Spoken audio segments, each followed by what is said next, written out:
Good morning, ladies and gentlemen. Eddie Marcus here again. Early this morning, a little later than my last post. You know, I was awakened this morning listening to Mr. Raz, I believe the name is pronounced. He was the teacher that was in room 111 down in Uvalde, Texas, at the Robb School, where we had the murderer that came into the school system and took the lives of 19 individual students and 2 staffers, teachers. Also, I'm sure there were other that were injured. But this man, this teacher, listening to this teacher tell the story of what was happening in his classroom, 11 students that he had, and each one of them were murdered. And he was shot twice. And the way he felt about those, what you call first responders, who weren't first responders, they were waiters. Why were they there waiting? They were waiting because they were afraid. Why were they afraid? Why were they afraid? They were afraid because they heard of the last situation where the murderer had on armor and was shot at several times, but to no avail, and was able to kill the cop. And so this was on their minds. So what I'm saying, ladies and gentlemen, is guns is not just the violence against those that are dead. Guns are violence against everybody. Everybody. And we have not paid the adequate attention, and we see what's happening. And it's going to get worse if we don't change it. And what will it take to bring about those necessary changes? I want you to know, ladies and gentlemen, that there are some strange things going on. Strange because we've ignored them for so long. America's problem is not President Joe Biden. America's problem is not the Democratic Party. America's problem is not the Republican Party. America's problem is the American people. America is a product of its education, a product of its training. Well,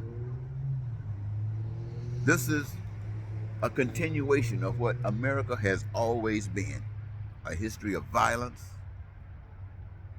a history of hatred, my God, a history of greed, a history of racism and bigotry. What else can America be? And being that, having that much evil in you, what can you bring to you except the pain and suffering that you've dished out is now coming back? America, if not fixed, will explode. We, the people, must stand. Poor people in America, we know what it was like before things got this bad. Tent City. Oh my God, let's not put my fingers on it. And now things are doubled as far as the poor are concerned.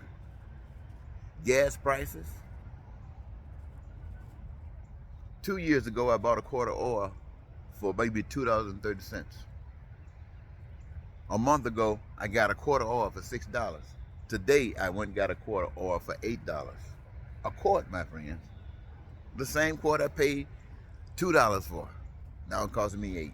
I'm a poor guy, $300 a month. Gas. So what are the poor going to do in this particular crisis?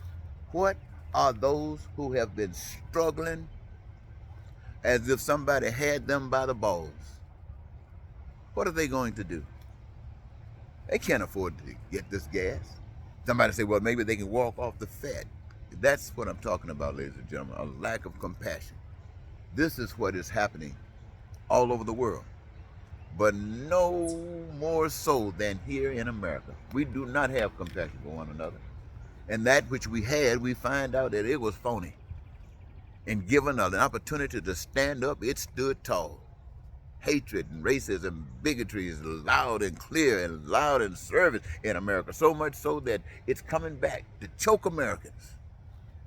What they thought they had grown, matured from, find out it's just in its infancy all over again. And dare not speak about it because somebody might know and want to make a difference. Oh my God, what kind of a world is this? It is a world, my friends, that's calling on you, the people. It's calling on everybody. I stand here today to say, ladies and gentlemen, if America is going to be fixed, it's going to be fixed because the people said we are going to fix it. And how and why would you? Think about your children, ladies and gentlemen. This, what happened in Texas and other places, didn't happen to you yet. You know how wonderful it felt, and yet your hearts were felt with so much pain for those that it did occur. Do you realize, my friends, that passing a law is not the answer only? Yes, you can remove the guns. That's a good move. But then what is your fear? Your fear then is that because we are so evil as a people, that with the removal of guns, hell will surely break loose. That's fear, because you do not have any connection with the truth whatsoever. Let me tell you, ladies and gentlemen, it's time for us as for people to stand up and give representation for a better life. It is time for us to stand up and do what's right. Let us not just prepare for danger. The greatest preparation for danger, I am convinced, is a strong built house, well put together. Have any danger wondering how can I get in? You can't get in. Why? Because there's love and compassion here. We protect one another from you that's trying to get in. We protect one another from this hatred and this greed that's trying to get in and perpetrate and use and abuse just so an individual or group can excel at the expense of others. These people on the street corners, these people who are in tent cities, these guys out here who have no income at all, what are they going to do? They're going to commit crimes. You're going to see people in stores doing all kinds of things. And what will the government do? What will the system do? What has the system told you, promised you it will do? It will catch them and put them in jail. It will catch them and put them in jail. And if it's more than once or twice, then they might want to put them in prison. And then they might want to say 3 strikes and you're out. A system that has no answers. But there is an answer. It's called compassion. It's called recognizing that what happens to others is the same thing that's going to happen to you unless you fix it. And you're going to have to step outside of the box to fix it. What am I saying? I'm saying change. I'm asking every American, I don't care if you're in government, I'm asking Republicans and Democrats. I'm asking Donald Trump's folks. You want the same thing that we want. We want the same things that you want. We want to live. We want to live a happy life. We don't want to live from threats. And why do I have to worry about a threat? I don't have to worry about a threat. When I have my benefits met, I have nothing to worry about with you. When you have your benefits met, you have nothing to worry about from me. That is the answer, ladies and gentlemen. And where must that come from? It will not come from the way we've been taught. We haven't been taught this. We might have heard it every now and then spoken, but we haven't been taught. Those who say they know it, you're living in the closet. You're a hypocrite and you're a fraud, just like I have been called. We must get out here in these streets. I'm talking to you guys that you hear on the internet, social media, all day long, all night long. You got your microphone and you're telling us what's going on. We really do appreciate that. You represent the same people that were standing up taking pictures of George Floyd as he was being murdered, but it didn't do one damn thing to stop or save George Floyd's life. And all of this talking that we're doing on the microphones is not doing one darn thing to change this nation and make it a better nation. It is not doing one darn thing. So maybe you can step off those mics or take those mics in the streets with you as you call people out into the streets and make them aware that these things are going to have to be fixed. And if we don't fix them by some means, we will definitely pay the price. I'm calling on you guys in the social media. I'm calling on you, TYT. I'm calling on you, Tapper. I'm calling on you, NBC, CBS, MSNBC. I'm calling on everybody. And those of you in the streets, those of you in the houses, those of you in the homes, I'm calling on you to start talking. Talk about righteousness. Let's stop talking about the pain and suffering. It's too much. Let's just lift up righteousness. Let's lift up making sure that everybody got a career. Everybody got a job. Let's make sure that everybody got a job. Let's make sure that we stop this robbing. Because everything, when we say recognize the truth, everything that exists belongs to all of us who participated in it. The resources are free from God. The needs are something that we have. It was given to us. The ability to deal with it was given to us, and we deal with it so that we can have life, liberty, and not just a pursuit of happiness, but happiness. It is now time, ladies and gentlemen, for us to wake up. Where are the people who are mature in the spirit of love? Where are those who know something about righteousness? I'm calling you to get on the job. Get on the job. You stand on the forefront. Stand on the forefront. And you can tell no message about righteousness that's going to cause some pain and suffering to another. You get back and listen to somebody else. Now, I'm telling you, ladies and gentlemen, this hurt. I found myself bawling this morning, crying up a storm. When I heard the school teacher talking about the pain that he had to endure, feeling, literal pain, and then his kids.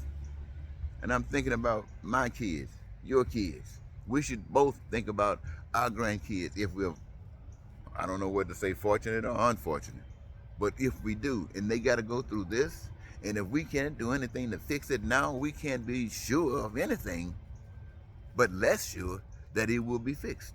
So I'm drifted. So I'm going to cut it loose about here. But I want you to know, ladies and gentlemen, the time is for us to fix it. And I want, let me see, is there anything? Changes must be made by compassion. Okay, I think I got it. I jumped on everything. So I'm going to go in here and, gas prices are kind of rough. So I'm going to fix my bike and go get some of my posters and flyers and go and post them on some of these main corners and see if I can invite those who still can ride around in a car to challenge perhaps their phones to YouTube and listen to some of the broadcasts that I have made, so when we run across each other in the streets, we can start doing some planning and you can understand, we can talk to each other. All right? I want to thank you so very much. Until next time, goodbye.